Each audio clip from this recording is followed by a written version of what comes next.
Trouble at Mondavi? Yeah, that's right. Fill the glass all the way up. Silver Oak's new CEO may be exactly what the industry needs. All that and more on this week's episode of This Week Uncorked.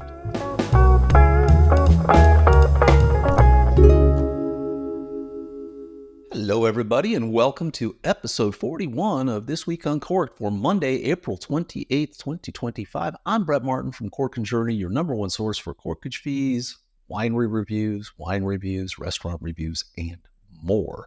And with that, let's get right on into this week's news.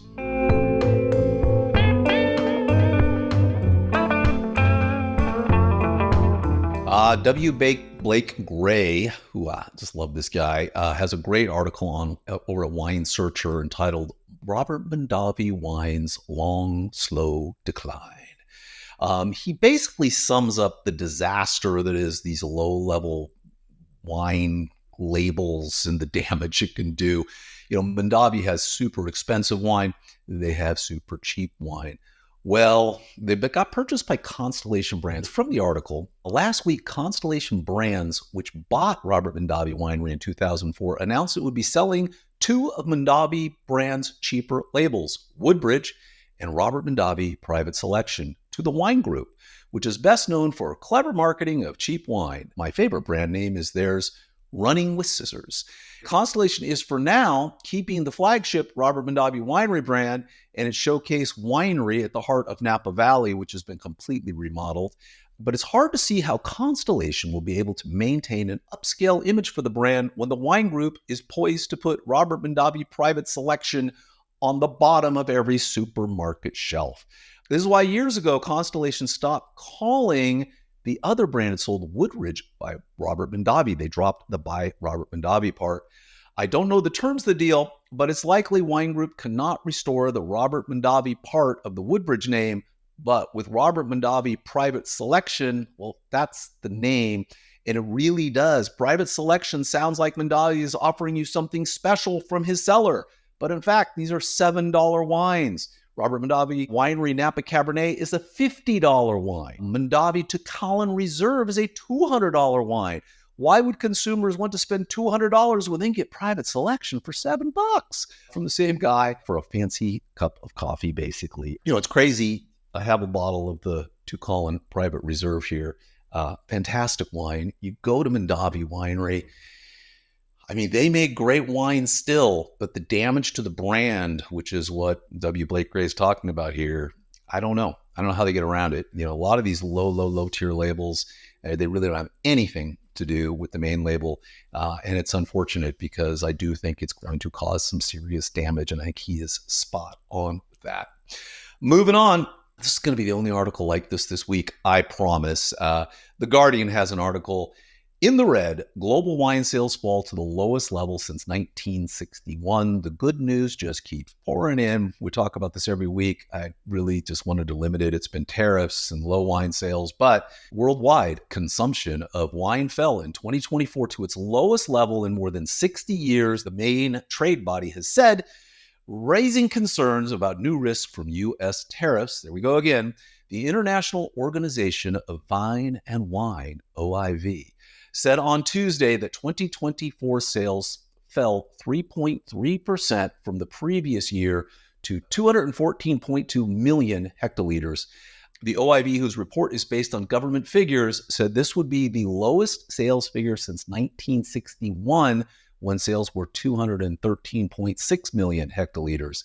Production is also at its lowest level in more than 60 years, having fallen 4.8% in 2024 to 225.8 million hectoliters. You know, if you do the math on that, that means there's like another 10 million hectoliters just out there from the production that didn't sell or not going through it. Anyway, it's just a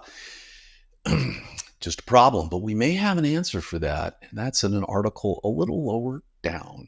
But before we get to that, quick plug for SOMM TV.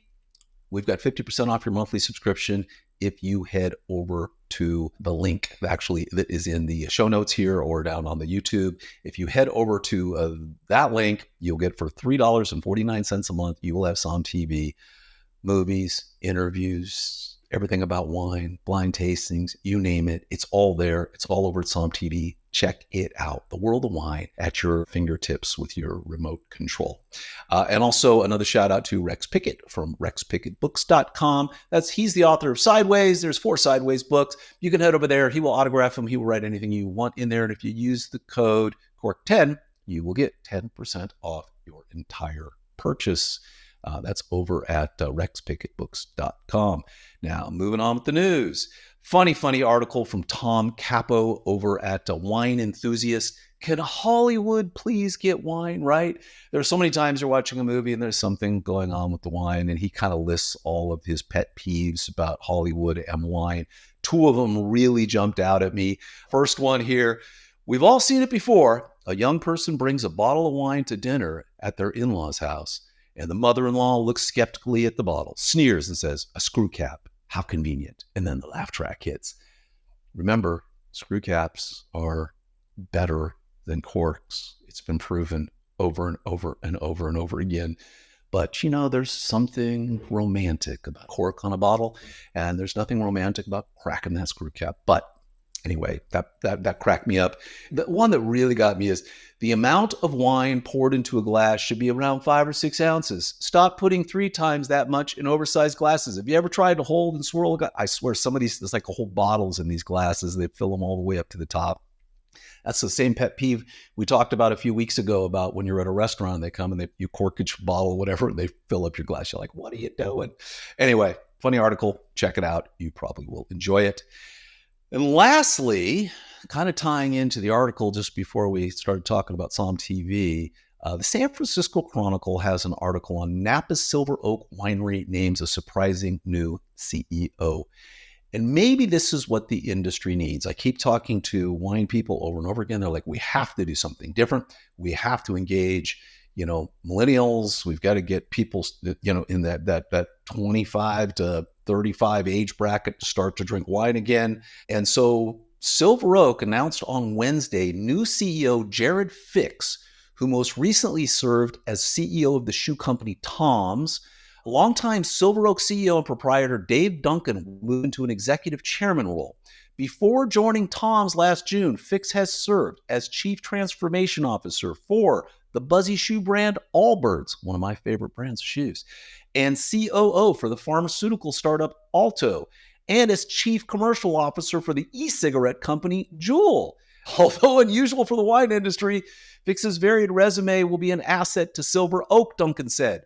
He hopes that Fix can help us turn the page, which in this environment, I think every winery is wanting to do. The whole industry is on its heels right now, Duncan continued, and Silver Oak is definitely not immune to the trends. The current challenges require Duncan to spend more time on the road interacting with customers, he said. And he can't do that while also managing the day-to-day business.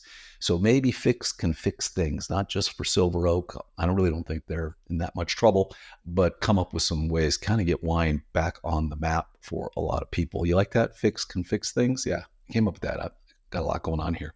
Anyway, with that, let's move on to our wine and winery of the week.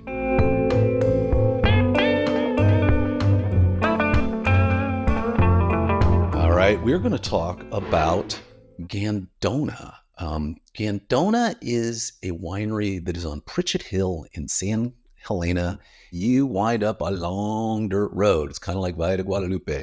You're going up, you basically are at the top of Pritchett Hill there, and they make some absolutely incredible wines. They make a Cab Franc called Mea, which is killer. Their Cabernet Sauvignon are fantastic.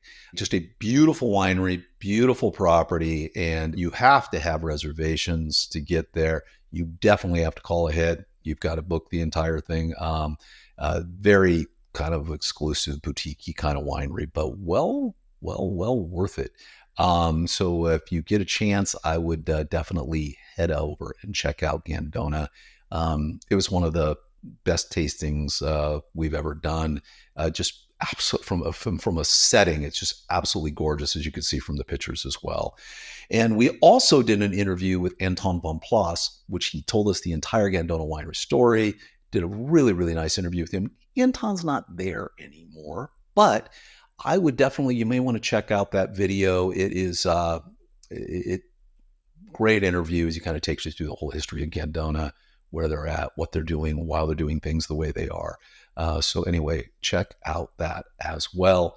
And then lastly, for our wine of the week, and I am going to botch this, but it was the 2021 Domaine de Chevalier Pessac-Léognan Grand Cru Classé de Graves. Anyway, this is a Bordeaux, and it's in that Pessac-Léognan. I don't know. I'm going to be spending a month in France this summer. I know I'll be able to pronounce that correctly when I get there. But just a really, really nice wine. We rated it 89 points. It is a 2021 Bordeaux. Probably shouldn't have drank it too soon. My guess is it should have sat in our cellar for another 10 or 15 years before we even bothered opening this. Right now, though, still good. We gave it like a long 2-hour decant. Tasted it as soon as we opened it. No go. Hour, not quite. 2 hours later, it was pretty good wine. Drinkable, $75 a bottle. I don't know if I'd recommend it, but it's our wine of the week. Anyway, with that, let's move on to our restaurant and corkage of the week.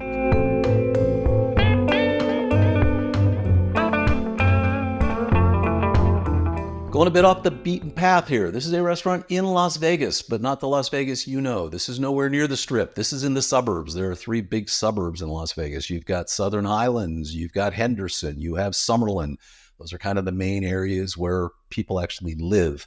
And in Southern Highlands, which happens to be where I live, literally probably a 5-minute walk, is Prime 141. This restaurant is a little gem, a little hidden gem in a strip mall in Southern Highlands. Not that you'd ever end up here, but if you do, you definitely want to stop in here. You don't have to go to the Strip.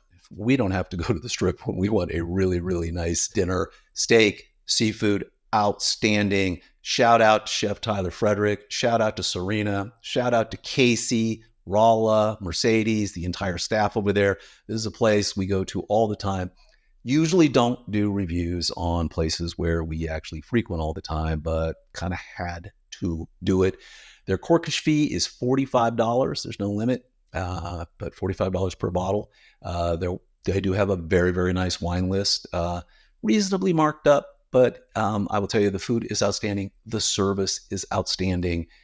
Everything about it is outstanding. So if you say, gosh, how did I end up in Southern Highlands? Where am I going to eat? Well, that's where you will eat. And with that, we're going to wrap up the show. I would love it if you want to watch that interview we did with Anton, please click on that the video below. Also, please subscribe to us on YouTube. So follow us on social media. With that, everybody, have a great week. Cheers.